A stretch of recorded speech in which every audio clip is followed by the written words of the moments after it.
Hi everyone, I'm Daniel Pickett from ActionFigureInsider.com, and I'm here with my good, close personal friend Scott Neitlich because there's some news.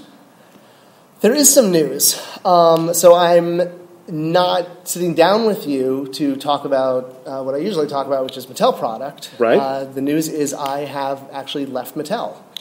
As of today, as of a couple of hours ago. Yes, you literally have rushed up to meet with me because we are good friends, and I know this is toy news. Yeah. And obviously I'm very much associated with a lot of what Mattel produces. I think it's definitely a good idea for us to chat. But this is of your choice. It is of my choice. I mean, I was basically in a situation where, I have a family, and, I do... How do you even explain this? Especially to the people the type of fans that are going to be listening. I mean, to most people, it's just looked at that I have this amazing dream job. I get to run Masters of the Universe, and it has been amazing. I mean, this has been the best experience. 9 years, 7 on Motu, I think. Yeah. Yes, well, it's been 9 years. I'm with Mattel in November. I'm just short of that, but I mean, I started this whole shebang. I think there's supposed to be 3 2-packs. Right. 150 figures and a castle and Justice League and then to get to, this year with the sub going through, finishing the line. And I think that made it a little easier. Yeah. Because even one of the lines I was saying to a buddy, I feel a lot like Frodo. I did what I set out to do. Right, okay. And it's not that the line can't go on forever, any of this stuff. And Certainly. Obviously Mattel will continue to make great product. I'm very excited to see what they do. But I'd done a lot. Yeah. I made a hoverboard and a Castle Grayskull, and I had JLU go years beyond what any company should ever produce for a toy line not selling as well as it did. But we did the amount of figures from DCUC, Ghostbusters, getting Voltron. The actual guys, like the actual team from Ghostbusters. Like I said, this has been the experience of a lifetime. Yeah, and obviously I wouldn't leave this. I mean, I'm excited. I'm still going to be part of the toy industry. I'm going to be with another company, and I'm sure I'll be announcing more about that in the near future. But I'm very excited for what I'm going to get to work on. It's kind of a second dream job. Yeah. For lack of a better term. I may not be on Motu, but I'm going to be on brands that I love. Right. And I also grew up with. And you bet you I'll still be doing collector stuff too. I'm also going to get to work on kid stuff. I'm going to have a much larger role, which is exciting. But it's for all the brands that I love. Right. And I'm going to put all of the love that, you guys know what I do into all this. So it's going to be, I'm in no way, while it's bittersweet, yeah, it was the right thing to do, especially at the end of the day. I have a wife and child, and I do have a life. People were invited into my home on Toy Hunter, It's like, that's right. So, it was a hard decision. Certainly. I'm going to miss it. I think anyone that's ever left a job has to know kind of the double-edged sword of it. Certainly you're excited about your new opportunity and your new adventure, but, you, especially having been somewhere for a long time, you have relationships and, I met my wife while I was there, and now I have a daughter. Yeah, I mean, and you put a lot of blood, sweat, and tears into that job. There is a lot of my blood in Spike Gore. No, I'm just kidding. Wow, really? He cut the hand. It was a joke. So I think probably the question a lot of people are going to be asking is, now that you're not there, what's going to happen? Did you kind of set up how things can carry on and that sort of thing? So obviously, I can't speak for what Mattel's going to do, right. and I am not. But I don't think it's speaking out of turn to say 2015 is pretty much baked at this point. Obviously with the sub going through, everyone knew what was happening. So everything you're getting in Mattel works. Not 2014, 2015. You're saying? Yeah. Okay. 14 is like already. I mean, I actually Gwildor's done. I mean, you'll get samples of him probably any day. Okay. 2014. 2014 is on everyone's plate. We're not even discussing what. That's already on the boat. What could happen to 2014? Nothing. Yeah. It's pretty much being sold. There's 2 months left. So 15. The sub sold through. So And we're specifically talking Mass of the Universe right now. Yes. Yeah. Well, in general, I mean, it's been talked about. Mattel works 2 years in advance. Mm-hmm. So basically, we're already planning, 2016.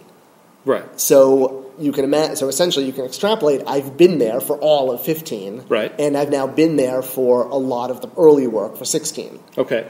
So, which means all of 15, you're sort of still getting a Scott Neitlich brand managed line. Mm-hmm. I'm just not going to be there for the day-to-day, like, fan interaction and, like, unveilings. Right. But, no one's going to change figure selection for 15. Like, that's, right. At this point. Okay, yeah. Or there's not going to be, 15 is done. Nothing is going to be added or subtracted from it. Okay. Unless things don't sell. Like, they may offer things up, like do, kind of the Kickstarter pre-sale type stuff. Okay.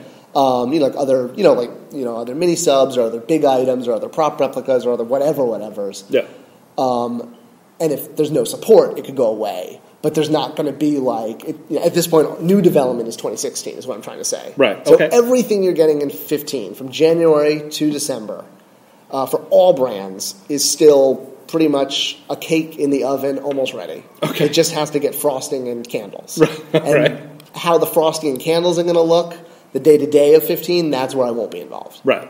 So I think, is that pretty clear? I think so, yeah. Yeah, so even if there's an awesome surprise sometime in the year, and you're like, well, look what they did without Scott Neitlich. Like, yeah, I kind of already did that. Okay. So all right. I either get credit for everything awesome in 15, or you can boo me if you hate everything in 15. Right. And did you leave behind any sort of paperwork or anything just saying, this is what people still would like to see in 16 if you guys choose to go forward? Very much so. Okay. To the point that there's already pending fan interest and, like putting stuff up. I don't want to discuss scales or what lines, but everything 2016 is already like in the hopper, essentially. Okay. So, like, there are, I can't talk about at all. Right. But although it's sort of still early enough, like it's just about to go in the oven. Okay. It's like they have a fully formed recipe. Like we cook the recipe, we put the eggs in, we put the flour, we put the sugar and everything like that, and it's all there. But technically, we're early enough that they could either throw it out or put different ingredients in. Okay. But it's going to be a lot easier to go with. I mean, now I'm speaking out of ego, but I don't know. Anything. But I've done a lot of early 16 work. Let's just say that a lot. Okay. So should 16 go forward as I assumed it was planned as of 24 hours ago or 6 hours ago? I was very excited about what we were looking at. Okay. Like, let's just say I was very, very excited, and I think everyone would be very excited too. But what I'm excited about, honestly, on Monday morning, I have no idea what's going to happen because I'm not at my desk, and they could decide, now everyone's going to have Barbie hair. I don't know, just kidding. And you probably don't know this, and I don't even know that Mattel knows this, but who would maybe rise to take your place? Who would fans interact with? It's a tough thing because what I did wasn't really a position at Mattel. Right. I kind of just... But the interaction. Yes, I was a brand there. I just hung out at the dock and they let me in and fed me lunch sometimes. Right. They dangled, or missed out the window and I said, like I jumped at her and then I fell in the window. The interaction was something because we're friends. We're both basically collectors exactly, I think, similar. Yep. We also collect some of the same lines. So I basically took my job at Mattel. I was like, well, I'm going to interact with the fans the way I always wish the companies would. Yeah. And I think you're going to see that wherever I go. And at the new companies I'm with that maybe didn't have the kind of fan reaction that, I'm really looking forward to building that. Uh-huh. Just continuing. I'm still Toy Guru. The name is mine, and I'm taking it with me. All right. So you will absolutely still see me as Toy Guru. You just won't see me talking for Mattel. I will be talking for other companies or other organizations. Right. Your question about who would take I don't know. There are other people on the Matty brand that handle logistics. Okay. Who handle moving the product back and forth, and who handle customer service, and who handle the basis of, like, it's not all good, it's like tomorrow, like, Mattel Culture closes. No, God, no. God, wish it, I mean, it's still, I love it, because I still want my He-Man figures, too. Right. Heck, I want, I'm looking forward to getting my 15, I'm glad I have, 15 coming to me, because now I'm actually going to be getting it. That's right, because you said you got a son. Yeah, so now, good thing I did. So now I can get my Ninja and stuff. Well, actually, I have a Ninja. Well, actually, I don't, because he's at my desk, which I'm not at anymore. But that's okay, because I'll get one in February. But now you can call him Ninja. Yes, now I'm going to call him. I'm officially going to say his name is Ninja, despite what they made us call him. That's right. But it was Ninja Warrior, Heroic Ninja Master, was what it said. Wow. I was like, okay. That stands out on a resume. So there you go. But I think in his bio, like, we threw in, like, he's known as Ninja to his enemies, or something like that.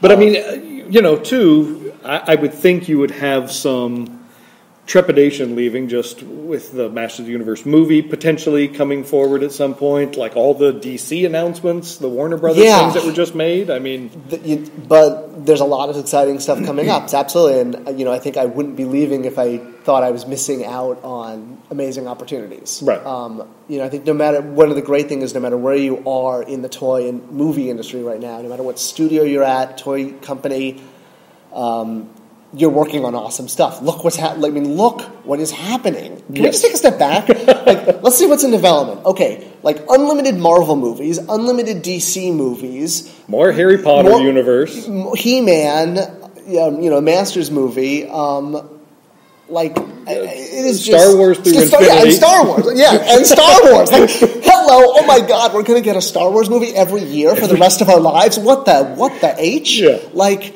shut up and take my money. Yeah, exactly. I mean, that's why it doesn't matter, it's like, oh my gosh, I'm still going to bring the enthusiasm, everything I do to, like, where I'm excited to do that, but it's like, no matter where you are, there's like, we're all making awesome stuff right now. It's not like it was 20 years ago when you had, like, Toxic Avenger, and that was the only movie that came out that year right, that had a superhero. Yeah.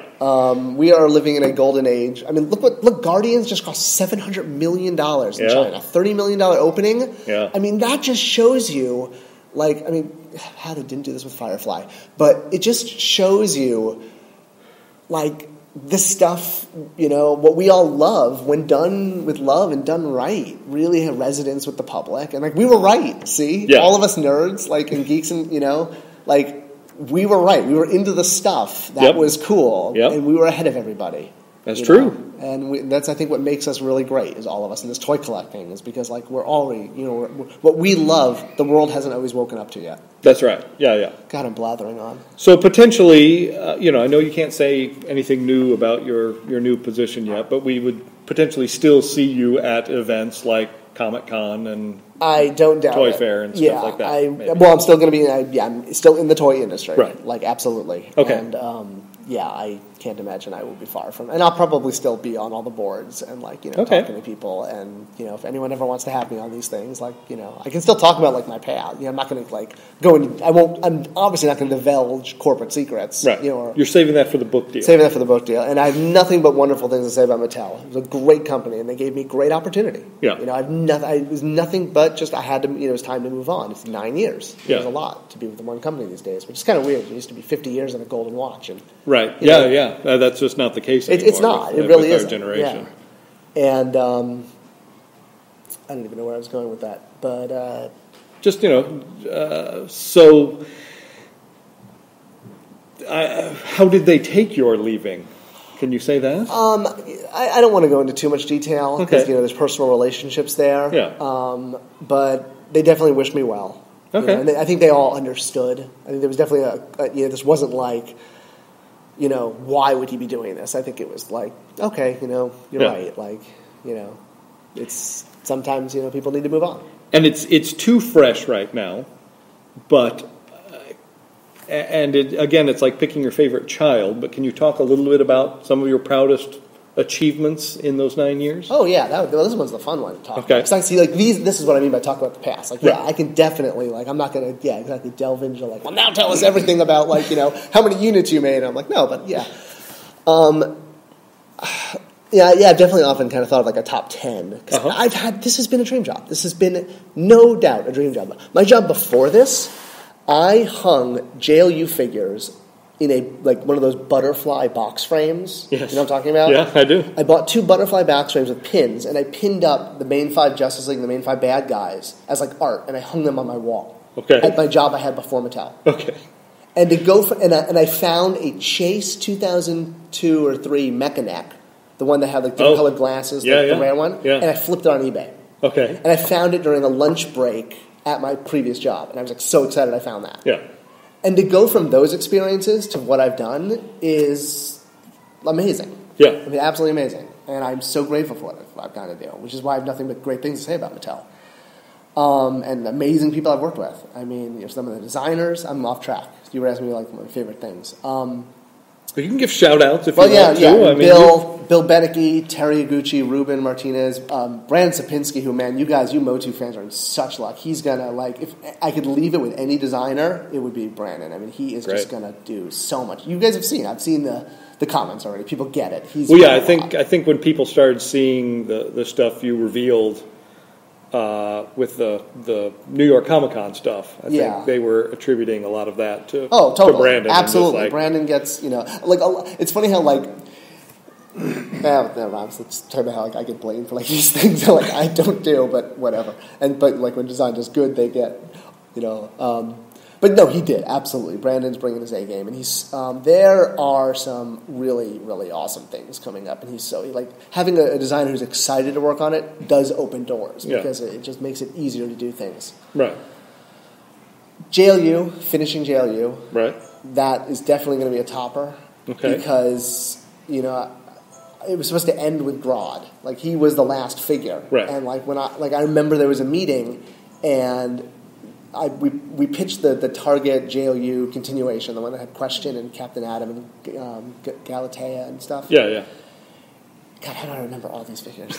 And I was like the senior brand analyst, so I wasn't presenting. Like I put the slides together, but some other brand manager, actually Jim Murphy, was presenting. Yep. And Doug Wadley, who was our VP at the time, Jim brought these up at the end of his DC yearly presentation of what they wanted to do, and this was going to be a customized program for Target. And Doug said, "Do we really keep JLU going?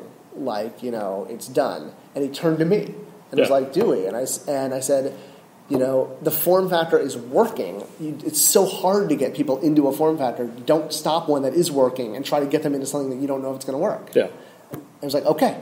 Like, that was the moment JLU, lived. Right. Like, I was like, wow, I just saved JLU. And everyone's going to now think I'm the devil. I'm going to get blamed for everything. See?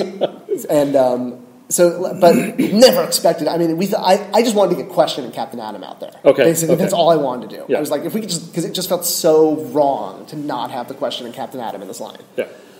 But then, the first couple packs sold really well. And then they kept doing really well at Target. And even the first 6 packs, sold out in lightning. It was crazy. I don't know what happened there. There was, 2 that, couldn't be found. Yep. And then it slowed down.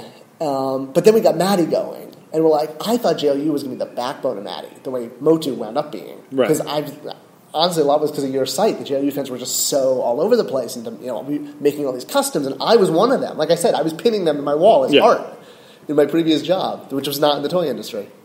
And but the JLU ones that Maddie just never did well. Yeah. Never. I mean, except for Lobo, who's the only one who ever sold out. And even that last 7-pack or 8-pack, whatever it was. But wow, did we get we totally did it right. And do you think that? I mean, looking back on it, was that just the cost of manufacturing, and that became too expensive for someone to buy sort of a 5-point of articulation figure because they were essentially $10? It was that and the low quota. Right. Like when we were selling them to kids at retail, they were a lot cheaper because you were selling so tons. When you were just selling so few. So the quantities were higher, is what you're saying, in Target than what you were doing on Maddie. Absolutely. Okay. The more it got on Maddie, the lower and lower the quotas got. Yeah. Once you were at a retail, you were dealing anything on Maddie is so ridiculously lower than retail, which is why it only Motu even wouldn't work at retail. Motu doesn't even hit retail minimum orders. Okay. Not even close. Yeah. The only thing that can keep those lines going is Maddie. Okay. Someone pay me for that. So Justice League. So keeping Justice League going, that was definitely number one. Motu Classics, I think that is immediately number 2. Because again, experiment, thought maybe we'll get 3 different 2-packs, and here we are, Granomir and, Battle Ram and everything, and like, what the heck, and yeah, everybody. And finishing the line. Well, so Motu Classics, I think that kind of stands alone. And then Castle Grayskull stands alone. Because that was amazing that happened. And then finishing Motu Classics, like finishing the 15 line, that itself becomes one, I think. Yeah. Like, I thought it was going to end in 13. I think really it looked like it was going to end, or end in 12 or whatever. Like once the prices went up, and it kept going, we did it, and getting to that, man, I remember driving, like getting to that. Sweet God, we were so few units over the minimum, but we got over the minimum. It was crazy. So that becomes one to itself, and then obviously selfishly, like the figures. I think then you kind of start to nitpick into Motu Classics because there's obviously ones that like I feel more excited about, like Panther's helmet, that kind of thing. Okay, while the Horseman sculpted it, I was the one who suggested give him a ram's horn helmet. Okay. And I really loved that because it was really fun to and obviously it culminated in things like Spectre. That was never part of the plan. But no one's going to say no when they say you get to create a He-Man character and we'll make it and put your name on the back. So I'm like, okay, I'm not going to say no to that. Like everyone thinks it's like these evil plans, but it's just like, management was nice enough to recognize that I'm. A known celeb, So wait a minute, you're telling me they came to you and said you can do that? You didn't just shoehorn in your childhood idea that everyone accuses you of? I immediately chose my childhood idea when I was given an empty box and said, you may fill this box with anything you want. Okay. And we will put it in a He-Man package. And that was like one of the great perks of what I did, and honestly made up for, I think, a lot of the hard work that. Okay. I don't think people realize that I work like 4 times harder than any brand manager. Right. I mean, I'm not just saying that to throw anyone under the bus, but I really do. I work way inhumanly harder than any human. Any harder than any human. Yeah, and ridiculous out, but I do because I love what I do. Yeah. And and that's why it was time to make a move because I needed to feel more of a reward for what I do. So that it was honestly, that was a perk that I got to have Mighty Spectre, and I also got to have my head on John Spectre, and they became, whatever, that's, again, that was also not the plan. When I named that character John Spectre, that was basically my token, that I got to have my face. I'm like, all right, yay, that was really cool. Right. And then a year and a half later, they said I could create a character, and I was like, whoa, okay. Well, I'm not going to not do Spectre, because if, I was, when you come, that's what you do. I'm sorry. Yeah. Jeff, he did Sir Laser-Lot. That was his childhood creation. Right. That he played with when he was playing Motu. That was, I think, what people missed. Was I created him while I was the age playing with Motu. So to me, that was why I felt it was good to have him in the Motu world. But he was literally your submission to that contest, right? Yeah. Yeah. Yeah. Well, right. I created him while playing it, and then I submitted it into the Photog thing. Right. Exactly. Yeah. Yes. Yeah. So it's well, it doesn't matter. I mean, I think people. Oh my God! Wait till you guys see the new mini comic. That's going to be great. So have you? have you told the 4 Horsemen and people like that? At this point, yeah. All my I spoke to the Horsemen. Okay. They definitely they kind of sort of knew this was probably coming. Okay. They know kind of that I needed a little. I needed to start doing more stuff than just as much as I love Motu. 9 years is a long time. Jack Kirby only, how long did he last at Marvel, I don't have that answer. No. Well, God bless him. Because he basically designed Motu. Yeah. So they all know. Is there anything you feel like, it's with such an unbelievable body of work, I think it would be hard to talk about this. Anything you feel undone or something you really wish you could have made happen in your time there? I would have loved a proton pack. Proton pack. That would have been awesome. Yeah. And the hoverboard, I didn't mention the hoverboard, that was so fantastic. That was one of your achievements. Yeah. Right? Okay. When I was stuck on the Motu stuff. I didn't leave Motu. Hoverboard was there. The Ghostbuster props. I think even though the trap was awesome, the PKE to me was the best because I was always Egon. I got the glasses. Right. But the hoverboard was just I always want. And I couldn't believe people were upset because it didn't float. Are you kidding me? I'm going to say that one now. Item? And aren't we still a couple of years off from the future when that was supposed to happen? Either way, people actually launched Better Business Bureau complaints that it didn't float. Hold on a second. People literally wrote to the Better Business Bureau about Mattel saying that the item is misrepresented and does not hover? That's the tip of the iceberg. So many people upset it didn't hover. Just, oh my God, I'm sorry that, I can't even address it. I honestly can't anymore. That was I think that was the worst moment of my whole time at Mattel. Was having to deal with the sheer amount of people angry. I mean, I understood the people who, it wasn't perfectly movie accurate. Okay, I understood the lenticular because we tried, and it would have just boosted the cost up so much. I get it, and I get that people wanted us to work closer with Bob Gale, and those complaints are totally valid. But the fact that it didn't actually float, I just, couldn't believe the sheer amount of people that were upset over that. Wow. I had to deal with that for months. That's unbelievable. Yeah. That's crazy. There's your behind the scenes. But anything else you really wanted to get to that didn't materialize? Maybe? The Ecto one would have been awesome. Oh yeah. The Ecto one would have been so awesome to do. We just didn't get that. And keeping DCU, we had another good year. We had a really good idea for where we're going, and it's tough because you don't always get as much control over the character selection as you do on something like Motu. Right. Where it's because it's a property you own. Yeah, and there's also just not as many. I also had that. It also helped that I had that 10-year rollout because people just kind of were like, well, Scott knows what he's talking about. Right. With DC, it was more there were a lot of people who wanted say. Okay. In the line, a lot more just cooks who had some kind who did have a legitimate business reason to have a say and did have a say, and it wound up not you couldn't please everyone, sure. And I think that was frustrating because there were characters I would have done that I couldn't do, or I really wanted it, and I think I don't know if better characters would have helped it because I know what the numbers were and it wasn't working anymore, right? And it was really sad to see that. But to end with Doomsday is great. That's another one. Yeah, we've been trying to do Doomsday for years, and to finally do him was awesome. So there's actually a production Doomsday here. Sitting with us. Yeah, and this is something I didn't realize in seeing the prototype and stuff, that you actually did the front of the face as two pieces, so it legitimately has the bones over the eyes. That's sculpted. That is probably the best figure in the line. That's so amazing. It honestly, is I would be hard pressed to find 2 or 3 figures that are better than him in the entire line. Yeah. And to go out like this is pretty phenomenal. I couldn't agree more. So it was nice to at least end. I always talk about, it's nice to have them all. Which is also, I know people are worried about Motu ending in 15 and stuff, and I'm glad to have them all for the vintage. But I think everyone knows how popular it is, and I can't imagine there's not they'll find for people I know everyone's biting their nails. Are they going to keep 6-inch going? And as long as there's enough interest. And I think one of the ways when we were even looking at 16. I guess this is a good way of putting it, is in 14 and 15, we're actually really kind of handicapped. We have to do Twistoid, and we have to do Blast Attack, and we have to do Squeeze. Squeeze is badass. Not that I'm telling they're bad, but there are some characters that that have to be in the 14 and 15 line. There are characters that are more fan demanded. Right.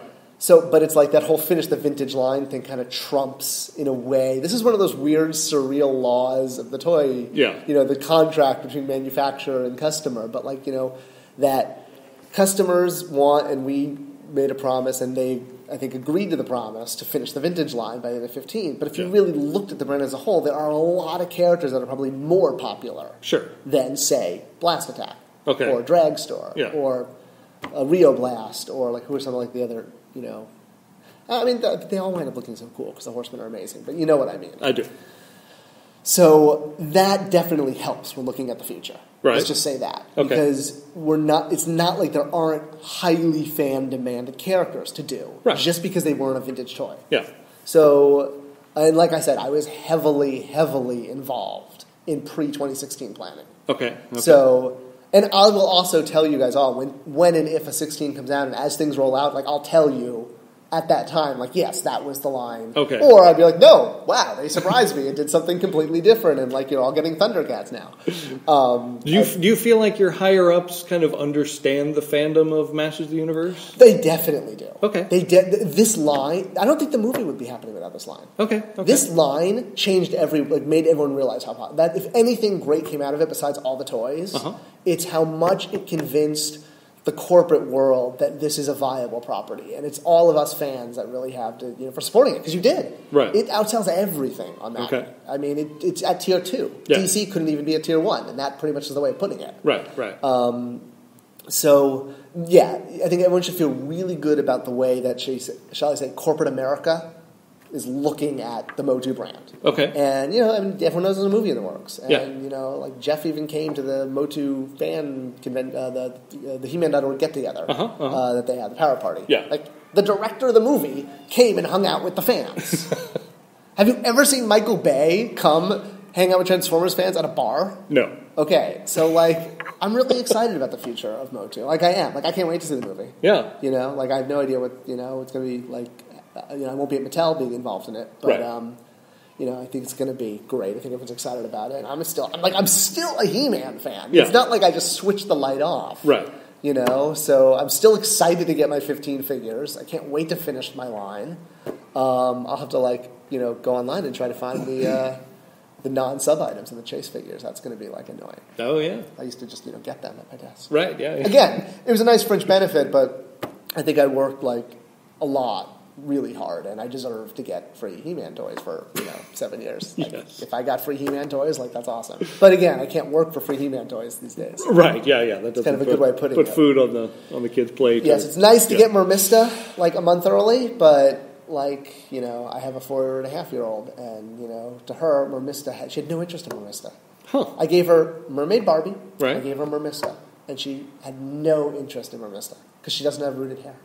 Oh, okay. I think why. All right. That's my hypothesis. Right. Someone copyright that. But yeah, that was an interesting experiment. So just to put you on the spot, now that you're not an employee anymore, can you reveal any other figures that are coming? I won't. I absolutely could. I thought I'd try. I totally won't, because I respect, and it's kind of cool that I got to be part of the last few reveals. Yeah. Well, you can't blame a guy for asking. No.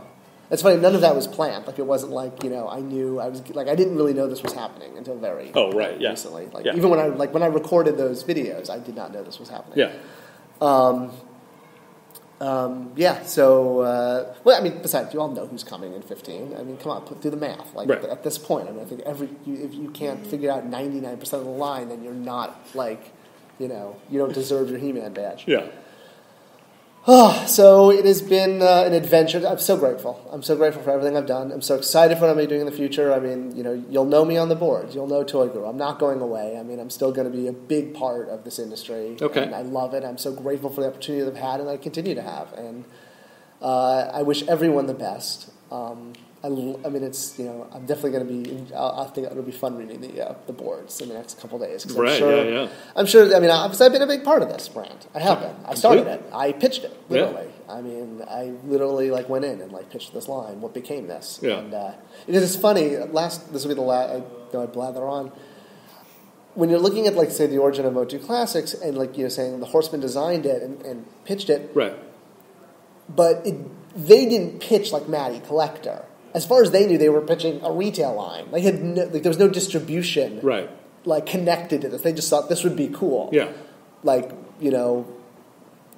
What I did was pitch the distribution, but using their tool. So it's this was a partnership. This was absolutely, we couldn't have done it without them. Yeah. But they couldn't have distributed their form factor without us. So right. Working with the Horsemen has been a blessing. I will never, ever forget. I collected their toys before I came here. I looked up, I idolized them. Yeah. I stood in line to get their autograph. I stood in line to get their Keldor. Okay. And I only got one She-Ra at Comic-Con 2003 or 4, whatever that was. Yeah. I was so upset I only got one She-Ra. Because I wanted one to open and one to keep in the box. Right. And then to go on to do this and to work with them and to have to email them that I'm leaving Mattel is a surreal experience. And I love you guys. You guys are some of the greatest guys I've ever worked with. And getting to work with them is a privilege. Yeah, they are terrific, terrific people. Anyone that has the opportunity to meet them or talk with them, they love it as much as the rest of us. And they will. The line will be in good hands with them. I mean, it's like we've worked. We all know what works at this point, right? And you're really good. And like we've had doing this enough years that we've figured out, Certainly.